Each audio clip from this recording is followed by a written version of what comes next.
Hello everyone, it's me Ithika and welcome back to my YouTube channel. তো guys, দেখে বুঝতেই পারছি যে আমি এখন কোথায় আছি। হ্যাঁ গাইস, এখন আমি পুরীতে আছি, ঠিক আছে। তো কালকে রাতে আমাদের ট্রেন ছিল ওই 10:30 নাগাদ, আর আমরা সকাল 7:30-8টার মধ্যে পুরীতে চলে এসেছিলাম। তারপর গাইস এসে আমরা যেহেতু প্রত্যেক বছর গাইস পুরীতে আসি, মানে প্রত্যেক বছরই, মানে বাধা ধরে যেখানে যাই না কেন গাইস পুরীতে আমরা আসি। তো আমরা সবসময় হোটেলেই রান্না করি। তো রান্না ফান্না করলো মারা করলে, আমরা না গাইস, মা মামি এসেছে, মা মামি করলো রান্না, আমরা খেলাম, যেটা আমাদের কাজ। তারপর আমরা ঘুমিয়েছিলাম। তো এখন বাজে গাইস 4:30। আমরা একটু যাবো, ঘুরবো, কারণ গাইস প্রচুর রোদ্দুর, ঠিক আছে। খালি আমরা এসেছি সোনাবেশ দেখার জন্য জগন্নাথে, ঠিক আছে। তো জানি না আমি কতটা কি নিতে পারবো ক্লিপ, কারণ জানো তোমরা প্রচুর ভিড় হয় ওখানে, প্রচুর মানে প্রচুরই জানো তোমরা। তো আমি জানি না কতটা কি নিতে পারবো, বাট আমি চেষ্টা করবো তোমাদেরকে দেখানোর জন্য। আর যেহেতু ওই সোনাবেশটা যেহেতু মানে আমরা যখন যাব তখন হচ্ছে রাত্রি থাকবে, মানে ওই সন্ধ্যাবেলার দিকে যাব। তো কতটা কি ক্লিপ নিতে পারবো আমি আদেও জানি না। তো তোমরা দেখতে থাকো ভিডিওটা। এখন আমি রেডি হব, একটু জাস্ট জামা চেঞ্জ করে আমি যাব একটু বিচের দিকে, তারপর তোমরা দেখতে থাকো। টাটা।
আমার পছন্দ হয়েছে।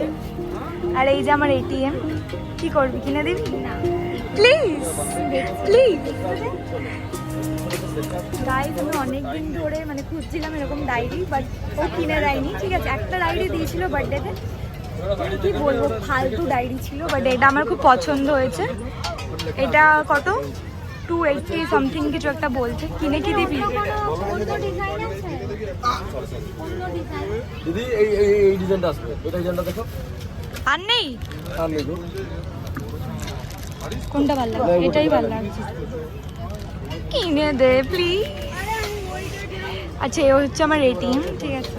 ও এখন দেখছে কিনে দেবে কি দেবে না। কি করবি বল? ঠিক আছে, দিচ্ছি।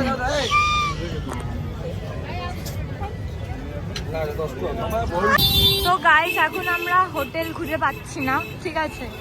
এই মেয়েটাকে দিয়ে কোনো কাজে লাগে না, এখন খুঁজছে সারা পুরী, এখন খুঁজবে হোটেল কোথায় গাইস। সবাইকে জিজ্ঞেস করছি, কেউ বলছে এদিকে, কেউ বলছে ডান দিকে, কেউ বলছে বাঁদিকে, গাইস বুঝতে পারছি না। ফাইনালি আমরা পেলাম আমাদের হোটেল, ঠিক আছে। মানে গলিগুলো একই থাকে তো। আর এটা আমাকে কিনে দিয়েছে আমার দিদি, মানে আমার এটিএম। আরও দেখছি কি কি কেনা যায়। গাইস, এখন আমরা আবার হোটেলে যাচ্ছি। কারণ বললাম যে স্বর্ণবেশটা দেখতে যাব, তো একটু রেস্ট নিয়ে আমি আর দিদি বেরিয়েছিলাম একটুখানি। তো বাইরে জাস্ট টুকটাক দেখার জন্য, একটু ভিডিও বানানোর জন্য এইটা কিনলাম। আর বোনের জন্য পেন কিনেছি বিটিএসে, সেগুলো পরে দেখাচ্ছি। আর এখন হোটেলে চলে এসেছি।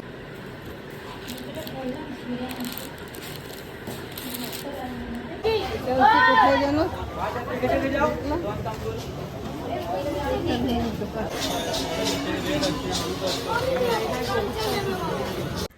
তো এখন আমরা বেরিয়ে পড়েছি সোনাবেশের উদ্দেশ্যে। আমাদের অনেকটা আগেই নামিয়ে দিয়েছিল, কিন্তু থ্যাংক ইউ আমাদের অনেকটাই আগে নামানোর জন্য। কারণ দেখো কি সুন্দর সুন্দর ঘরের মধ্যে রথ সাজিয়েছে, প্রত্যেকটা ঘরে সুন্দর সুন্দর করে রথ সাজানো। দেখো কি সুন্দর করে রথটা মানে সাজিয়েছে। পাড়ায় প্রত্যেকটা গলিতে কি সুন্দর করে রথ সাজানো, প্রত্যেকটা ঘরে, মানে অপূর্ব দৃশ্য। তারপরে এই রথ দেখতে দেখতে আমরা চলে আসলাম জগন্নাথ মন্দিরের সামনে। দেখতে পাচ্ছ প্রচুর ভিড় ছিল, মানে আমি যে কিভাবে ভিডিও করেছি আমিই জানি। দেখো কতটা ভিড়, প্রচুর মানে প্রচুর, অনেক অনেক মানে নানা জায়গা থেকে আর কি লোক আসে, তোমরা জানো, বুঝতেই পারছো প্রচুর ভিড় ছিল। কিন্তু আমিও ছাড়বো না হাল, তো এই জন্য আমি ভিড়ের মধ্যেই ভিডিওটা করেছি আর কি, যাতে তোমরা দেখতে পারো। দেখতেই পাচ্ছ কত ভিড় ছিল। আর তো গুড মর্নিং গাইস, কালকে রাতে আমরা একদম টায়ার্ড ছিলাম, তো ভিডিওর জন্য আমি আর করিনি। কালকে রাতে একটু ওই বিচে বসেছিলাম, তারপর খেয়ে দিয়ে ঘুমিয়ে পড়েছিলাম। এখন বাজে সকাল 7:30। এখন আমি বেরিয়ে গেছি, এখন আমি বিচের দিকে যাচ্ছি ফটো তুলতে। আমি মা দিদি এখন বেরিয়ে গেছি, যাবো একটু ফটো তুলবো, তারপর আবার চলে আসবো হোটেলে। তো দেখতে থাকবো। তো গাইস সকালে এসেছি, কারণ সবসময় রোদ থাকে তোমরা জানো, হ্যাঁ। আর বিকালে তো শ্যুট করা যাবে না, সবসময় রোদ থাকে, সকালটা প্রচুর রোদ, ওই রোদে পারবো না বানাতে। আর ওই জন্য সকালবেলা এসেছি, প্রচুর এসেছি।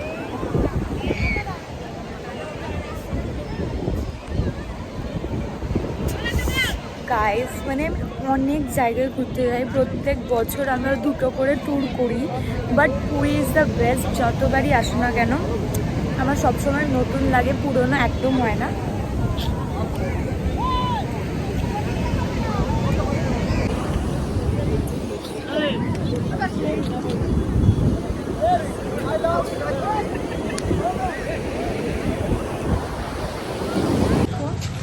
এই যে দিদি মাকে টেনে টেনে আনছে, আমাকে কিছু কিনতে দেয়নি, বাট নিজে কিনি। আমাকে কিছু কিনতে দেয়নি, বলেছে এখানে সব এখানকার জিনিস কলকাতাতেও পাওয়া যাবে গাইস, আর নিজে কিনছে। দেখো প্রত্যেকবার আসে বাসন কাসুন সব নিজে, যেগুলো কলকাতাতে পাওয়া যায়, ঠিক আছে, বাট তাও নেবে। আর আমাকে বলছে, আর তুমি আমাকে বলছো।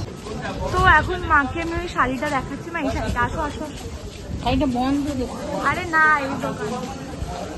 তো গাইস আমি এই শাড়িটা মাকে দেখিয়েছিলাম, আর দিদি বলছে কিনতে হবে না, আর একই নাটক। মা দেখছে কিনে দেবে কি দেবে না জানি না।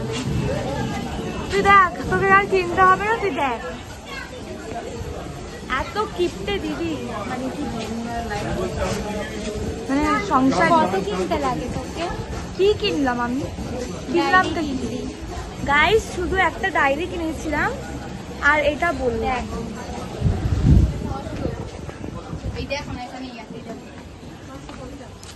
কি শাড়ি? ওইটাই।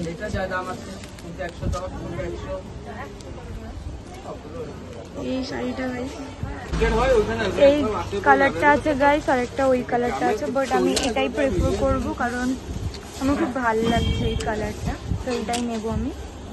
এখানে আরো অনেক শাড়ি আছে, দিদির পছন্দ হয়েছে বাট ও নেবে না। তো এখন গাইজ আমরা ব্রেকফাস্ট করে নিয়েছি, আর আজকে যাব হচ্ছে গোল্ডেন বিচে। সব কিছু তোমাদেরকে শেয়ার করব, তো তোমরা দেখতে থাকো।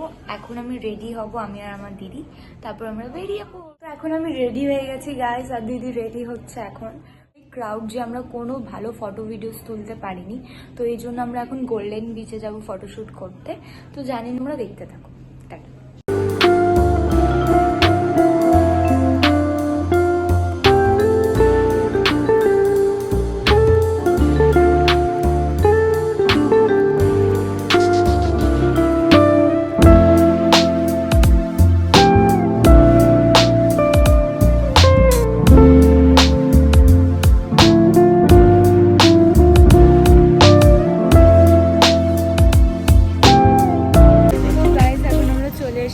গোল্ডেন বিচে প্রচুর রোদ, মানে কপালটাই খারাপ আমাদের গাইস, এত রোদ কীভাবে শ্যুট করবি রে তুই। তো গাইস এখন ফটোশ্যুট করা হচ্ছে, এখানে দিদি ফটোশ্যুট করছে আর দাদা এখানে তুলে দিচ্ছে ফটো। মাঝে মাঝে গাইস রোদটা আসছে আবার চলে যাচ্ছে, খুবই সুন্দর গাইস। মানে তো গাইস এখানে আমি আমার দাদাকে ফটো শ্যুট করে দিচ্ছিলাম। আর গাইস সত্যি কথা বলতে গোল্ডেন বিচটা খুবই সুন্দর, অনেকটা গাইস গোয়ার মতো ভাইব দেয় এখানে। তোমরা দেখতেই পাচ্ছ চেয়ার, অনেকগুলো চেয়ার ছিল ওখানে, অনেকগুলোই সুন্দর সুন্দর, তোমরা পিকচার ক্লিক করতে পারবে। অবশ্যই তোমরা যেও গোল্ডেন বিচে আর দেখে এসো, খুবই সুন্দর। তো টাটা, দেখা হচ্ছে নেক্সট ভিডিওতে।